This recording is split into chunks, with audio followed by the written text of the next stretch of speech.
आणि आपली सभा जी आहे ती आपल्या खैरे साहेबांना विजयी करण्यासाठी जशी आहे तशीच जालन्याच्या कल्याणरावला सुद्धा विजयी करण्यासाठी आहे. आणि जालन्यामध्ये जाऊन मी बोलणार होतो ते थोडंसं इथे बोलून आपल्या दोन्ही जागांचा आणि जेवढ्या काही जागा तर राहिल्या त्या महाविकास आघाडीच्या त्या विजयी करण्यासाठी मी तुम्हाला आवाहन करतो. मी जालन्यात जाऊन बोलणार होतो की 5 टर्म म्हणजे किती वर्ष झाली, 25 आयुष्यातली 25 वर्ष एका व्यक्तीला तुम्ही निवडून देतात आणि वृत्तपत्रात मी बातमी वाचली की जालन्यामध्ये काही मतदान कार्ड ही कचऱ्याच्या पेटीत सापडली. मला असं वाटलं की बहुतेक मतदारांनी विचार केला असेल की मतदान करायचं कशाला. 5 टर्म आपण निवडून दिले, आता जालन्यामध्ये काही प्रश्नच शिल्लक राहिलेले नाही. सकाळी नळ उघडला काही सकाळी 7 ते 10 दूध येतं, 10 ते 12 पाणी येतं. आता इथला विचार करायला पाहिजे की इकडे आपल्या समोर जो गद्दार उभा आहे त्याचा नळ उघडला तर काय येईल. तुम्हाला दारूवाला पाहिजे की पाणीवाला पाहिजे. आणि जालना सगळं सुधारलं असणार, काही प्रश्न शिल्लक राहिले नसणार. पण एकूण जर विचार केला तर ही 25 वर्ष गेली फुकट, मोदींची 10 वर्ष गेली फुकट.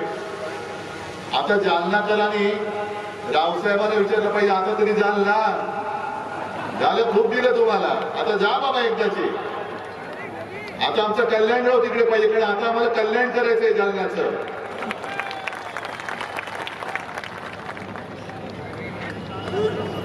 झालंय असं की महाराष्ट्राने मोदीजींना झुकवलेलं आहेच, महाराष्ट्राने झुकवलं. आणि मला माझ्या महाराष्ट्राचा अभिमान आहे की एवढी प्रचंड ताकद त्यांनी लावली. एखाद्या शहनशाह फिरतायत म्हणजे साधी गोष्ट आहे. मी गेल्या आठवड्यात सोलापूरला गेलो होतो आणि तिथून मला परत जायचं होतं लातूर मार्गे, पण लातूरचा एअरपोर्ट बंद. का बंद? ते पंतप्रधान येत आहेत, एअरफील्ड बंद. पुण्यामध्ये सभा घेतली पंतप्रधानांनी, संपूर्ण त्या परिसराला छावणीचं स्वरूप दिलं होतं. म्हणजे तुम्ही रस्त्यावर चाललात तर तिकडे पोलीस उभे असतात, जेव्हा तुम्ही उडत असता तेव्हा बाकीच्या विमान बंदी असते आणि एवढा सगळा कडेकोट बंदोबस्त घेऊन तुम्ही फिरता. खरं हे बरोबर नाहीये. तुम्ही समान नागरिक कायदा जो काय प्रकार आहे तो नंतर काय आणायचं तो बघू आपण.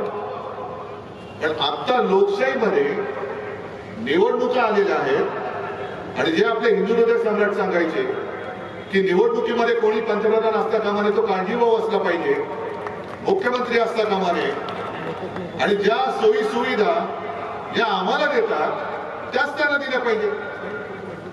तुम्ही त्यांच्यासाठी जर काही एअरफोर्सची विमान वापरणार असाल तर आमचं सुद्धा अंबादासला दिलं पाहिजे, आमचं सुद्धा खैरे साहेबांना दिलं पाहिजे. जर तुम्ही आम्हाला बंदी करणार असाल तर त्यांना देखील बंदी केली पाहिजे, तर त्यांना सुद्धा बंदी केली पाहिजे. पण या सगळ्या यंत्रणा वापरायच्या. जसं मी येतो लोकांमध्ये जातो, आज सुद्धा माझी तयारी, इकडे येऊन बसायला माझी तयारी, कारण मला भीती नाही माझ्या लोकांपासून. पण मोदीजी तुम्ही पोलीस बाजूला ठेवून जनतेत येऊन दाखवा ना. रस्त्यावर चालताना सुद्धा एकटे चालतात.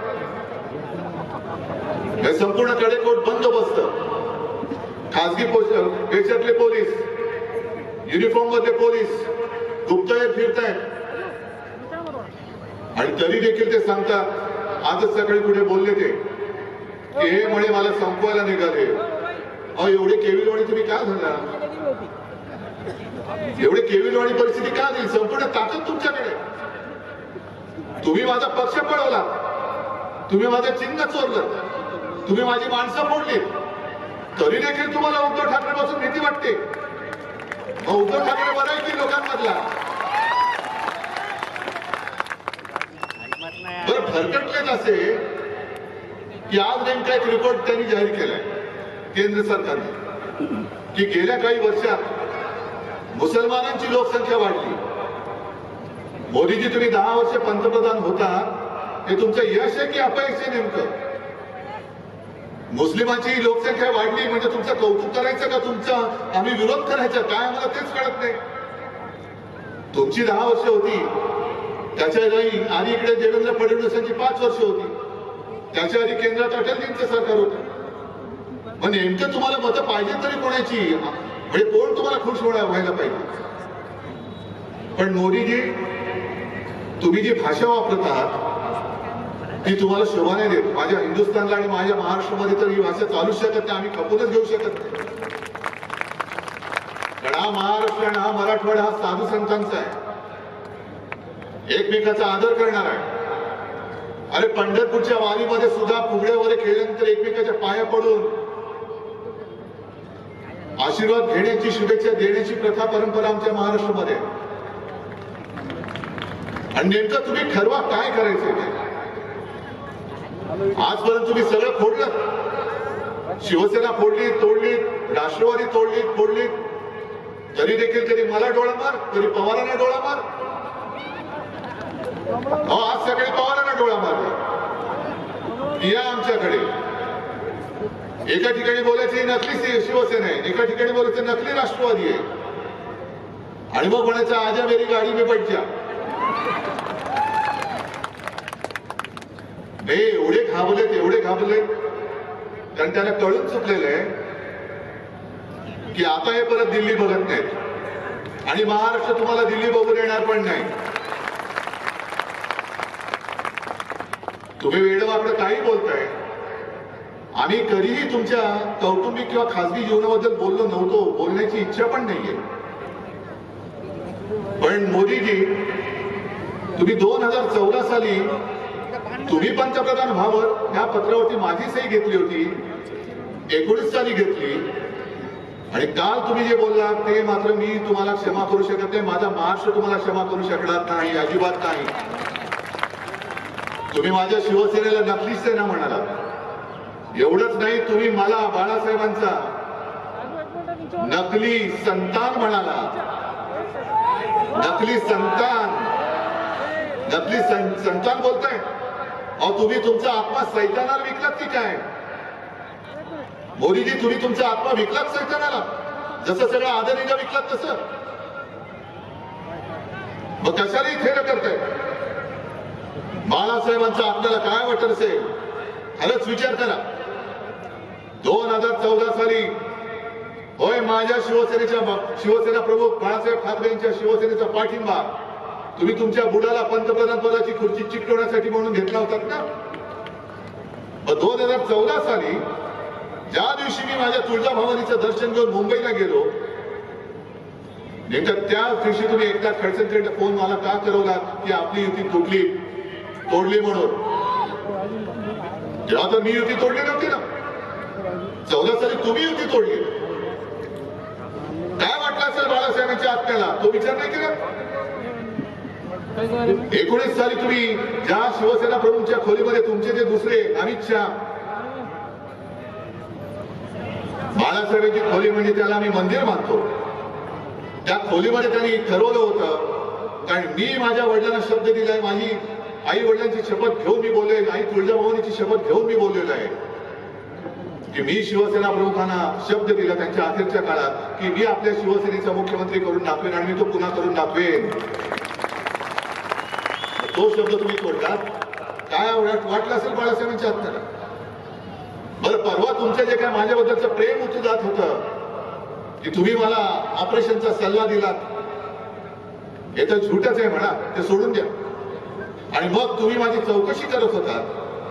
पण माझी चौकशी करताना जेव्हा मी माझ्या हातपायांची हालचाल करू शकत नव्हतो, आज तुमच्या समोर उभा आहे, ते तुमच्या सगळ्यांचं प्रेम, आई वडिलांचे आशीर्वाद, आई तुळजाभवानीची कृपा म्हणून मी तुमच्या समोर उभा आहे. नाहीतर मी हलू शकत नव्हतो. खांद्यापासून पूर्णपणे माझी हालचाल बंद झाली होती. मोदीजी, त्याच वेळेला तुम्ही तुमच्या इथे या सगळे जे चेले चपाटे, जे आज उपमुख्यमंत्री आहेत, त्यांना पुढे करून माझ्या पक्षात गद्दारीची बीज रोवली. माझा जाहीर आरोप नाही, ही माझी माहिती आहे. मग तेव्हा बाळासाहेबांच्या आपल्याला काय वाटलं असेल याचा विचार केला? गद्दारी करून तुम्ही चांगलं चाललेलं महाविकास आघाडीचं सरकार पाडलं, तेव्हा बाळासाहेबांच्या आपल्याला काय वाटलं असेल? आणि म्हणून तुम्ही हिंदू हृदय सम्राटांच्या आत्म्याची चिंता करू नका. त्यांचे आशीर्वाद जर नसते ना, तर आज तुम्हाला जे गुडघ्यावरती महाराष्ट्राने टेकवले, गुडघे टेकायला लावले, ते तुम्हाला टेकायला लागले नसते. आता मुंबईमध्ये रोड शो करणारे आले ना रस्त्यावर, 4 नंतर तो पूर्णच येणार आहे. हा माझा महाराष्ट्र तुम्हाला रस्त्यावरती फिरवल्याशिवाय राहणार नाही. आणि आता तुम्ही जे काय तुमचं चाललंय, बरं काय वाटतं ते बोलताय. राहुल गांधींनी म्हणे अदानी अंबानी बद्दल बोलायचं का सोडलं? आणि राहुल गांधीने सांगायचं कि अडानी आणि अंबानीकडनं टेम्पो भरून पैसे कितना माल उठाया, कितना माल उठाया. मोदी जी आप तो प्रधानमंत्री है, जब टेम्पो भर भर के पैसे जा रहे थे, काला धन जा रहा था, तो आपकी जो ईडी इन्कम टॅक्स सीबीआय वो क्या कर रही थी? आमच्या गद्दाराच्या ठेल्यावरती गेले होते. जो गद्दार उभा राहिलाय त्याच्या समोर गेले होते का? त्याच्या दुकानात गेले होते काय लिंबू पाणी प्यायला?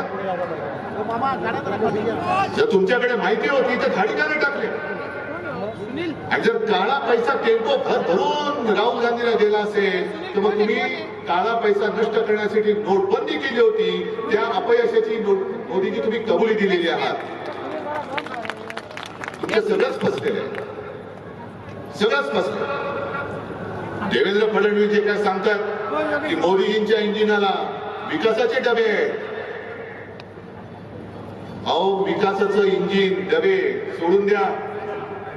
गेले 10 वर्ष आम्ही बघतोय नुसते डबेच लागतायत. पण तुमच्या डब्याला खाली भ्रष्टाचारांची चाकत ना, त्याचं काय करते तुम्ही?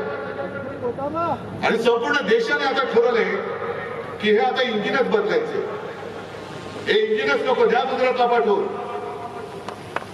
ज्या वाटेने तुम्ही आमचे गद्दार तिकडे नेलेत, त्याच वाटेने हे मोदीजींचे इंजिन सुद्धा गुजरातला पाठवून द्या. कारण 10 वर्ष नुसत्या वाफाने, नुसत्या थापा मारते, थापा. आज अंबादाजी तुम्ही एक काम चांगलं केलं की आपल्या सरकारच्या काळामध्ये संभाजीनगरसाठी आपण काय केलं हे तुम्ही सगळ्यांना सांगितलं. आणि एका गोष्टीचा आज मला अभिमान आहे की शिवसेना प्रमुखांनी याच मैदानाच्या व्यासपीठावरून तुम्हाला जे वचन दिलं होतं, छत्रपती संभाजीनगर ह्या शहराचं नव्हे जिल्ह्याचं नामकरण मी करेन.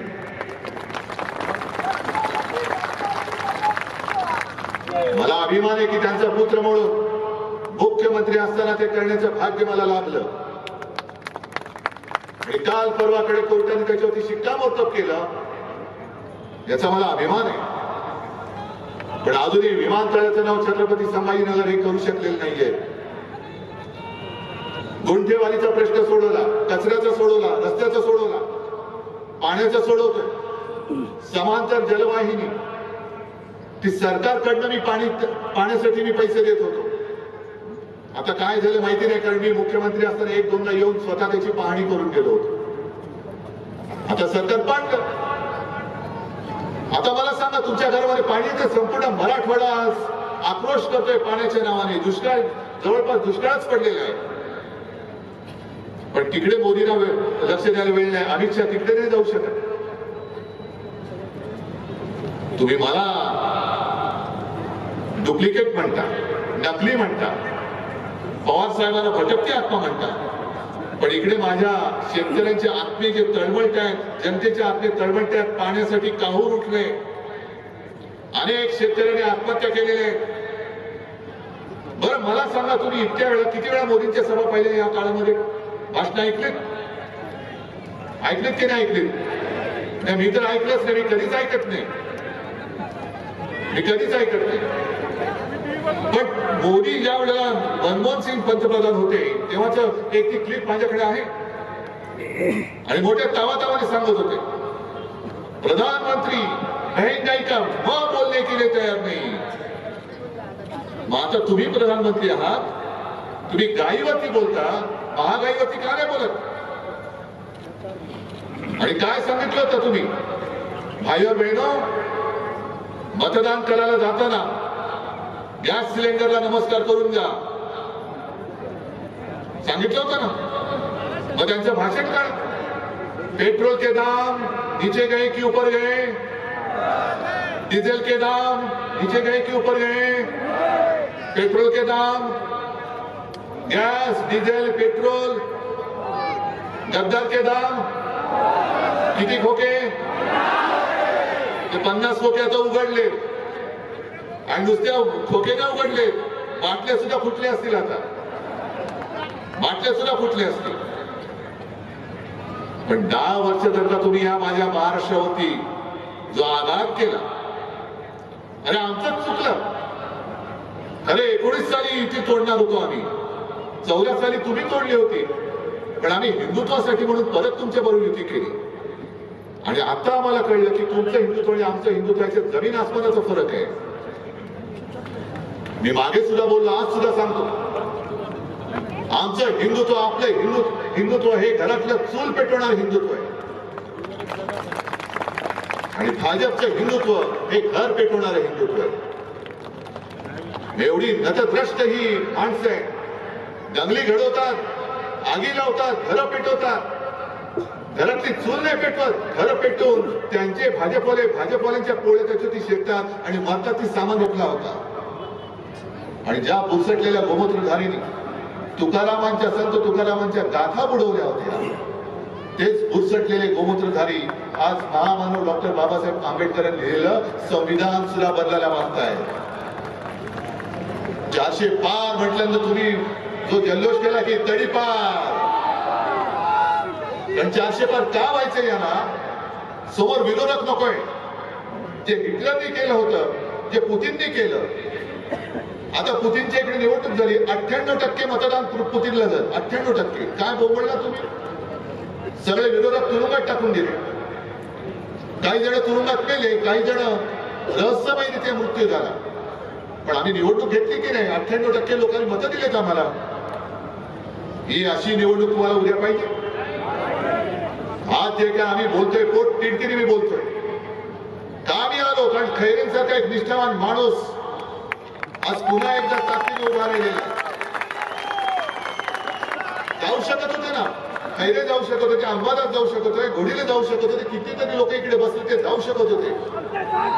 त्यांना खोके मिळाले नसते. बरोबर आहे, गद्दारी विकत घेता येते, पण निष्ठा विकत घेता येत नाही. ते रक्तात असावी लागते. आमच्या रक्तात निष्ठा आहे. आणि बाबासाहेबांनी लिहिलेलं संविधान, एक साधा दलित कुटुंबात जन्मलेला माणूस, गरीब माणूस एवढा बुद्धिमान होऊ शकतो. आणि त्यांनी लिहिलेलं संविधान आम्ही पाळायचं, हे यांच्या बुरसटलेल्या मेंदूला झिंजीने आणणार आहे. हे म्हणून यांचे झिंजे आणले. महाराष्ट्राचा आकाश आहे, हे संविधान बदलायचंय. आणि ही चाल का काही मला स्वप्न पडलं म्हणून नाही मी बोलत. त्यांच्याच काही खासदारांनी, आमदारांनी, माजी काही लोकांनी हे सगळे बिंग फोडलेले आहे. आणि त्याच्यासाठी आपण लढतोय. म्हणून तर योग्य वेळेला मशाल आपल्या हातामध्ये आलेली आहे. योग्य वेळेला आलेली. चोराच्या हातात धनुष्यबाण दिलंय आणि हा तुमच्या हातामध्ये मशाल आहे. ही मशाल ही आई जगदंबेची आहे. ते सगळे नाचतात ना गोंधळ घालताना सुद्धा, तसा हा गोंधळ मांडायचा होता. हा गोंधळ मांडायचा आहे. सगळ्या देवदेवतांना सांगायचं या गोंधळाला या. आणि देशाने खरं ठरवायला पाहिजे. मोदीजी, तुम्ही जे मला परत तुम्हाला का सांगतोय? कारण काँग्रेसचे कोणतरी एक पित्र दा तरी का सगळ्यांची पित्र खाली आणली मला माहिती नाही. हा याच्यासारखा दिसतो. अरे दिसत असेल तुझं काय जाते? पण ते बोलल्यानंतर काँग्रेस त्याला काढून टाकला. मग आता मला भाजपला विचारायचंय, मोदी शिवसेना प्रमुख आणि माझ्या माचा जे अपमान करताय. मी पितृदेव भव, मातृदेव भव, गुरुदेव भव मानणारा संस्कार झालेला माणूस आहे. माझ्यावरती माझ्या आई वडिलांचे संस्कार आहे. मोदीजी, कदाचित तुम्ही जन्म झाल्यापासून एवढे देशसेवेत मग्न झाला असाल की तुमच्या आई वडिलांनी तुमच्यावरती संस्कार करायला वेळच मिळाला नसेल. पण तुमची जी भाषा आहे ती पंतप्रधान पदाला शोभेशी नाही. की तुम्ही माझ्या देशाची आबरू घालवताय संपूर्ण जगामध्ये. ही भाषा शोभत नाही तुम्हाला. जरा शिकवणी लावा. पुढे जरा आता आराम घ्या, कारण हे सोबत नाही असं म्हणतात, आणि जो सोबत नाही त्याच्या बुद्धीवरती दुष्परिणाम होतो, हे वैद्यकीय सत्य आहे. म्हणून भाजपला सुद्धा सांगतोय की तुम्ही आमच्यावरती जी टीका करता की इंडिया आघाडीकडे किती चेहरे आहेत, 5 वर्ष 1 वर्षांनी पंतप्रधान बदलणार, आमचं आम्ही बघू, पण तुमच्याकडे आता एक चेहरा आहे, तोच तुमच्या डोईजड झालाय. आता तुमच्याकडे दुसरा चेहरा कोण? कारण हा चेहरा तुम्हाला विजय नाही मिळवून देऊ शकत. 10 वर्ष झाली हा चेहरा आता घासून पुसून सगळा झाला, याच्या थापा ऐकून आम्ही याचा कंटाळलो. आता भाजपसमोर प्रश्न आहे की उद्या काय करायचं. कारण 2009ला सुद्धा मोदीजींनी 200च्या वर सभा घेतल्या होत्या देशात, पण जिथे जिथे सभा घेतल्या तिकडे भुईसपाट झाला होता भाजप, सगळीकडे भुईसपाट. म्हणून मोदीजी, तुम्ही कधी काळी आमचे स्नेही होतात, मध्ये मध्ये तुम्हाला सोयीप्रमाणे आमचं प्रेम येतं, म्हणून तुम्हाला मी खरंच हात जोडून विनंती करतोय की जरा थोडं शांत राहा. डोक्याला पातंजलीचं तेल रामदेव बाबांकडनं घ्या, कपालभाती करा, थोडा विलंब झाला तरी चालेल, पण आता अनुलोम विलोम करा. आणि आता जरा ह्या वानप्रस्थाश्रमाकडे तुमची आता पावलं पडतायत, हळूवार तिकडे मार्गस्थ व्हा, पण माझ्या देशाची वाट लावू नका आता, कृपा करून अजिबात देशाची वाट लावू नका. आणि म्हणून अशा माणसाच्या हातात जे वाटेल ते बोलतायत, कधी हिंदू मुसलमान, कधी कोण काय खाते, कोणी काय करायचं, अशा माणसाच्या हातात परत आपलं भविष्य तुम्हाला देणं मंजूर आहे काय? या वेळेला तुम्ही काय करणार आहात एकदा जरा ओरडून सांगा. आणि जरा आपल्याला आपल्या गाण्यातला जो एक शब्द ज्याच्यावरती आक्षेप घेतलाय तो जरा एकदा जोरात घोषणा द्या. अरे पूर्ण करा ना. जय भवानी, जय शिवाजी, जय भवानी. आणि अबकी बार भाजपा तडीपार. जय हिंद, जय महाराष्ट्र. या ठिकाणी छत्रपती संभाजीनगर लोकसभा मतदारसंघाचे चंद्रकांतजी खैरे साहेब आणि जालना. एक मिनिट, वेळेवर आले दोघे. खैरे साहेब जालना मतदारसंघाचे लोकप्रिय उमेदवार कल्याणजी काळे साहेब हे आपले आशीर्वाद घेत आहेत. साहेब त्यांना शुभेच्छा देत आहेत.